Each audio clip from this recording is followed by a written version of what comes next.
रमजान के रोजों के मसाइल बयान कर रहा था। आज मेरा मौजूद है, आज बात करनी है ईद के चांद के मुताल्लिक। आज का हमारा पहला मसला ये है कि जब हुकूमत ऐलान करती है कि ईद का चांद नजर आ गया है, सुबह ईद है, क्या उनकी बात माननी चाहिए? काबिल इत्मीनान है मेरे प्यारे दिल भाइयों।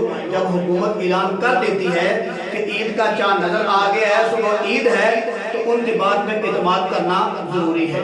आगे मसला ये है, बाद लोग कहते हैं हदीस पाक के अंदर आता है चांद देखकर रोजा रखें और चांद देखकर ईद करें, लेकिन बहुत से लोग ऐसे हैं जो चांद देखकर रोजा नहीं रखते, बगैर चांद देखे रोजा रख लेते हैं लोगों की बात सुनकर। और बहुत से लोग ऐसे हैं जो चांद देखकर ईद नहीं करते, बल्कि ऐलान सुनकर, लोगों की बातें सुनकर या हुकूमत का ऐलान सुनकर वो ईद कर लेते हैं। कि ऐसे हदीस की मुखालफत नहीं है मेरे अजीज भाइयों, ऐसे हदीस की मुखालफत नहीं है। फर्ज करें अगर आसमान पे बादल हो, मतला साफ ना हो, चांद नजर ना आए, तो क्या ख्याल है एक रोजा और रख ले?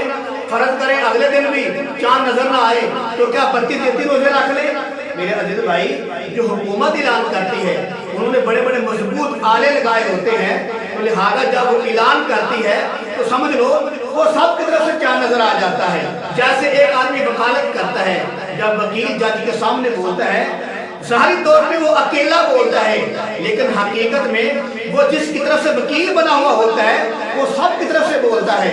लिहाजा जिन लोगों को मुंतखब किया गया है चांद देखने के लिए, वो ज़ाहिरी तौर पर तो 5-6 आदमी देखते हैं, लेकिन हकीकत में वो पूरे मुल्क के नुमाइंदे बने हुए होते हैं। जब वो चांद देख लेते हैं तो वो सब की जानिब से देख लिया जाता है। लिहाजा हर आदमी का अलग अलग चांद देखना, हर आदमी चांद देखे, ये बड़ा मुश्किल मामला है। ऐसे तो ना फिर आदमी रमजान का रोजा से रख सकेगा और ना कोई ईद का चांद देखकर सही ईद कर सकेगा। लिहाजा हर आदमी का अलग अलग तरीके से चांद देखना ये जरूरी नहीं है।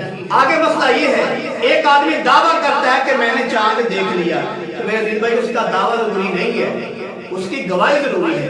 वो गवाही दे के मैं गवाही देता हूँ कि मैंने चांद देख लिया है। चांद देखने में दावा जरूरी नहीं होता, आदमी की गवाही जरूरी होती है। वो खुद कहे कि मैं गवाही देता हूँ कि मैंने चांद देख लिया है, लिहाजा उसकी गवाही को कबूल किया जाएगा।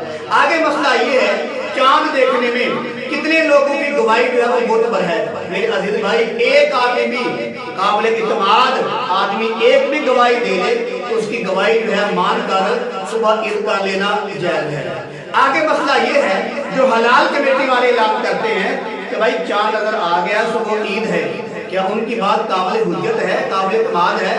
मेरे प्यारे दिल भाइयों, वो कोई मामूली आदमी नहीं बैठे हुए थे, बड़े बड़े उलमा होते हैं, बड़े बड़े काबिल इत्मीनान लोग होते हैं, और तीनों मसलकों के उलमा बैठे होते हैं, देवबंदी, बरेलवी, अहले हदीस। लिहाजा मेरा ईमान गवाही देता है कि उनमें से एक आदमी भी ऐसा नहीं है जिसका ये दिल चाहता हो कि हम गलत गवाही दे दें, अल्लाह माफ फरमाए, या ऐसी बात कर दें कि उम्मत परेशान हो जाए, अल्लाह माफ फरमाए। किसी आलिम दिल का ये दिल नहीं चाहता कि पूरी उम्मत का बोझ हमारे सर पे आ जाए। लिहाजा वो अच्छे लोग होते हैं, नेक और मुत्तकी लोग होते हैं, काबिल इत्मीनान लोग होते हैं। जब वो ऐलान करते हैं कि आज हमने चांद देख लिया है, वो ईद है, लिहाजा उनकी बात जो है वो काबिल हुज्जत है और उनकी बात पे अमल करना हमारे लिए जरूरी है।